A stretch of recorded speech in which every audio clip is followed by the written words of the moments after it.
आज हम चतुर्श्लोकी श्रीमद् भागवत कथा का वर्णन करेंगे। यह चतुर्श्लोकी श्रीमद् भागवत कथा श्रीमद् भागवत पुराण के द्वितीय स्कंद अध्याय 9 के श्लोक 33, 34, 35 और 36 में इसका वर्णन है। श्रीमद् भागवत पुराण के द्वितीय स्कंद के अनुसार ब्रह्मा जी द्वारा भगवान नारायण की स्तुति किए जाने पर भगवान नारायण ने उन्हें संपूर्ण भागवत तत्व का उपदेश केवल 4 श्लोकों में दिया था।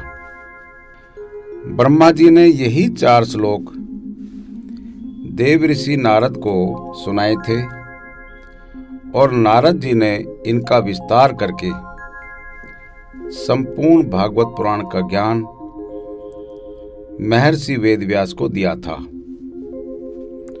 और महर्षि वेदव्यास जी ने इन्हीं 4 श्लोकों का विस्तार करके इन्हीं 4 श्लोकों में दिए गए ज्ञान को 18,000 श्लोकों में इनका वर्णन किया और 18,000 श्लोकों से यह संपूर्ण श्रीमद् भागवत पुराण बनती है। साथियों, आप भी इन 4 श्लोकों को जानें और भगवान श्री कृष्ण की कृपा प्राप्त करें। इन 4 श्लोकों का पाठ करने या सुनने से अज्ञान जनित मोह और अंधकार का नाश और वास्तविक ज्ञान रूपी सूर्य का उदय होता है। भागवत कथा के पढ़ने और सुनने से शोक, मोह और भय से मुक्ति मिलती है। श्रीमद् भागवत पुराण के अध्याय 9 में राजा परीक्षित ने सुखदेव गोस्वामी से कई प्रश्न किए और श्री सुखदेव गोस्वामी ने राजा परीक्षित को प्रश्नों का उत्तर देते हुए इन चतुर्श्लोकी भागवत कथा का भी वर्णन सुनाया।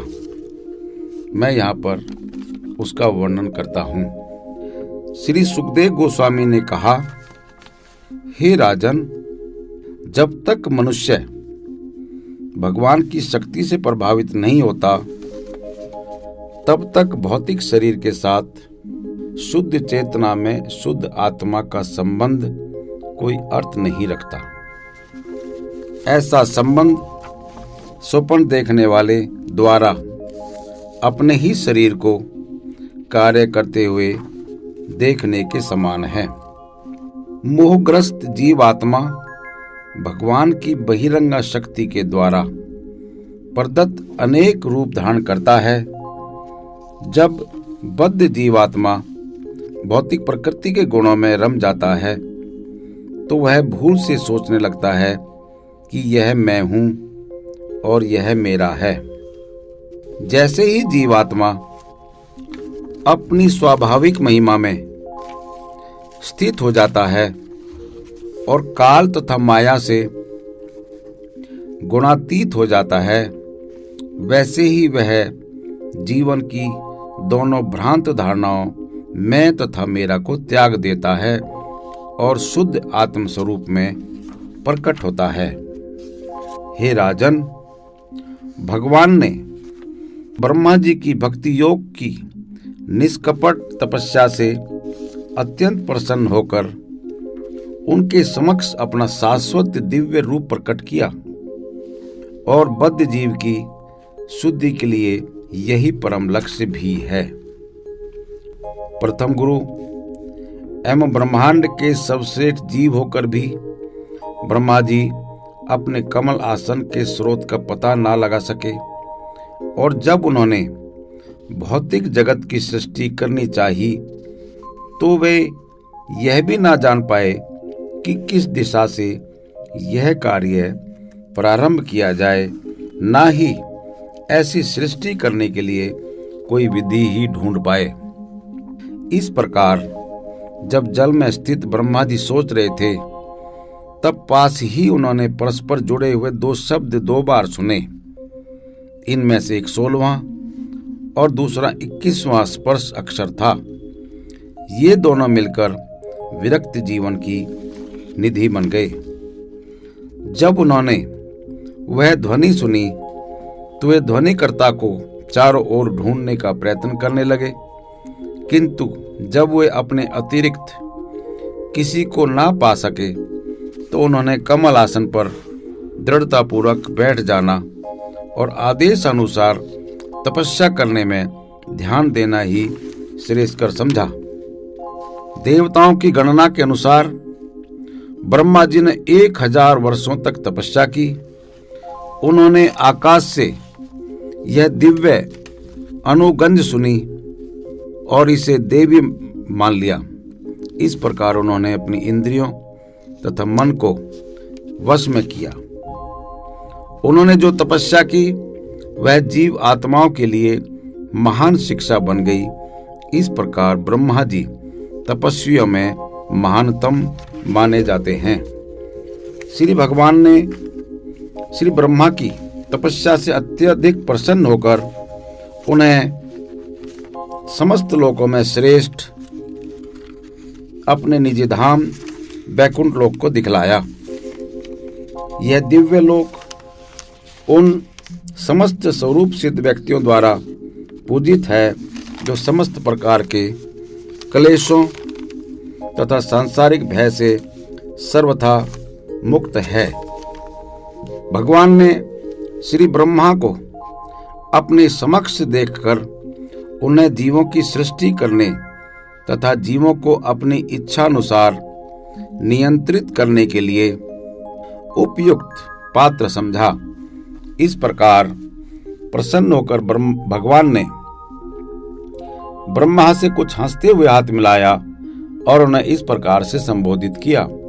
सुंदर भगवान ने ब्रह्मा को संबोधित किया, हे वेदों से संपृक्त ब्रह्मा, सृष्टि की इच्छा से की गई तुम्हारी दीर्घकालीन तपस्या से मैं अत्यंत प्रसन्न हूँ। मैं छद्म योगियों से बहुत ही मुश्किल से प्रसन्न होता हूँ। तुम्हारा कल्याण हो।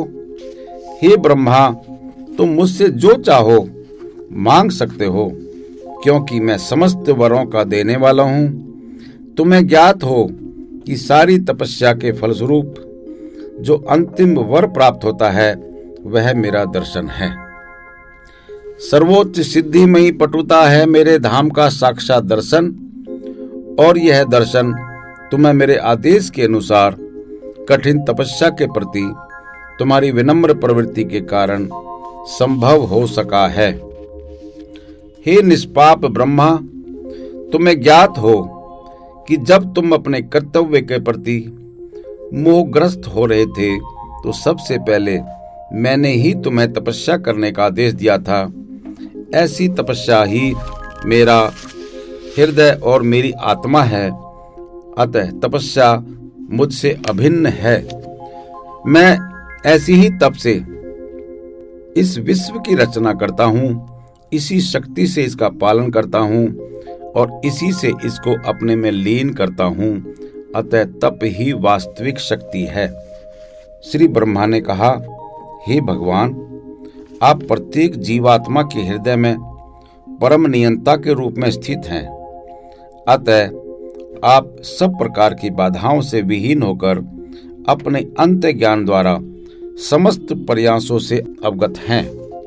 तथापि हे भगवान, मेरी आपसे प्रार्थना है कि मेरी इच्छा पूरी करें। कृपया मुझे बताएं कि दिव्य रूप के होते हुए भी आप संसारी रूप किस प्रकार धारण करते हैं, यद्यपि आपका ऐसा कोई रूप नहीं होता। तथा मुझे यह भी बताएं कि आप अपने आप किस प्रकार से विभिन्न संयोग के द्वारा संहार, उत्पत्ति, स्वीकृति तथा पालन की विविध शक्तियों को प्रकट करते हैं। हे माधव, मुझे उन सब के विषय में दार्शनिक विधि से बताएं। आप मकड़ी के समान खेल करने वाले हैं, जो अपनी ही शक्ति से अपने को ढक लेती है। आपका संकल्प अचूक है। कृपया करके मुझे बतलाएं, जिससे आपकी आज्ञा अनुसार मैं इस विषय की शिक्षा प्राप्त कर सकूं और इस तरह जीव आत्माओं की यंत्रवत सृष्टि करते समय ऐसे कार्यों से बंध ना सकूं। हे अजन्मा, आपने मुझसे उसी प्रकार हाथ मिलाया है जिस प्रकार मित्र अपने मित्र से मिलाता है, मानो पद में समान हो। अब मैं विभिन्न जीव आत्माओं की सृष्टि करने में लगूंगा और आपकी सेवा करता रहूंगा। मैं किसी तरह विचलित नहीं होऊंगा, किंतु मेरी प्रार्थना है कि कहीं इन सब से मुझे गर्व ना हो जाए कि मैं ही परमेश्वर हूं। श्री भगवान ने कहा, शास्त्रों में वर्णित मुझसे संबंधित ज्ञान अत्यंत गोपनीय है। उसे भक्ति के समन्वय द्वारा प्राप्त किया जा सकता है। इस विधि के लिए आवश्यक सामग्री की व्याख्या मेरे द्वारा की जा चुकी है। तुम इसे ध्यानपूर्वक ग्रहण करो। मेरी अहेतु की कृपा से तुम्हारे अंतर में उदय होने वाले वास्तविक बोध से तुम्हें मेरे विषय में सब कुछ, मेरा वास्तविक शाश्वत रूप तथा मेरा दिव्य अस्तित्व, रंग, गुण तथा कार्य ज्ञात हो सकेगा। श्लोक 33, 34, 35 और 36। यहाँ से ये 4 श्लोक प्रारंभ होते हैं जिनको चतुर्श्लोकी महाभागवत का कहा जाता है। ये श्लोक हैं, अहमेवा समेवाग्रे नान्यद यत् सद सत परम पश्चाद हम यदेतस्य यो अविष्येत सो असम्यहम्।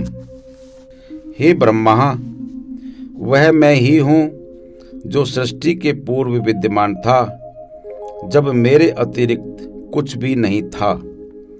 तब इस सृष्टि की कारण स्वरूपा भौतिक प्रकृति भी नहीं थी। जिसे अब तुम देख रहे हो वह भी मैं ही हूँ, और प्रलय के बाद जो शेष रहेगा वह भी मैं ही हूँ। ऋते अर्थ यत् प्रतीयेत न प्रतीयेत चात्मनि तद्विद्यादात्मनो मायाम यथा भासो यथा तमः। हे ब्रह्मा, जो भी सारयुक्त प्रतीत होता है, यदि वह मुझसे संबंधित नहीं है तो उसमें कोई वास्तविकता नहीं है। इसे मेरी माया जानो, इसे ऐसा प्रतिबिंब मानो जो अंधकार में प्रकट होता है। यथा महांति भूतानि भूतेषु चावचेष्वनु परविष्टान्य परविष्टानि तथा तेषु न तेष्वहम्। हे ब्रह्मा, तुम यह जान लो कि ब्रह्मांड के सारे तत्व विश्व में प्रवेश करते हुए भी प्रवेश नहीं करते हैं। उसी प्रकार मैं अपने द्वारा उत्पन्न प्रत्येक वस्तु में स्थित रहते हुए भी प्रत्येक वस्तु से पृथक रहता हूँ। एतावदेव जिज्ञासम तत्व जिज्ञासुनात्मने अन्वय व्यतिरेकाभ्याम यत् स्यात् सर्वत्र सर्वदा। जो व्यक्ति परम सत्य रूप श्री भगवान की खोज में लगा हो, उसे चाहिए कि वह समस्त परिस्थितियों में सर्वत्र और सर्वदा प्रत्यक्ष तथा अप्रत्यक्ष रूप से इसकी खोज करे। हे ब्रह्मा, तुम मन को एकाग्र करके इस निर्णय का पालन करो। तुम्हें ना तो आंशिक और ना ही पूर्ण प्रलय के समय किसी प्रकार का गर्व विचलित करेगा। चतुर्श्लोकीय श्रीमद् भागवत कथा का यहीं पर समाप्ति होती है। साथियों, ये 4 श्लोक ही हैं जिनका विस्तार करके श्री वेदव्यास जी ने श्रीमद् भागवत कथा लिखी, जिसमें कुल 18,000 श्लोक हैं। लेकिन इन 18,000 श्लोकों के द्वारा जो तत्व ज्ञान दिया गया है वह इन्हीं 4 श्लोकों में है। हरे कृष्णा हरे कृष्णा हरे कृष्णा। ओम नमो भगवते वासुदेवाय। ओम नमो भगवते वासुदेवाय। ओम नमो भगवते वासुदेवाय। साथियों, यदि आपको मेरा यह वीडियो अच्छा लगा हो तो आप कृपया इसको लाइक करें, इस पर कमेंट्स करें और अपने साथियों के साथ इसको शेयर करें और मेरे इस YouTube चैनल को सब्सक्राइब करें और बेल आइकन को दबाएं, जिससे कि भविष्य में आने वाली मेरी सभी आध्यात्मिक वीडियो आप तक स्वतः पहुंच सके। आपका बहुत बहुत धन्यवाद।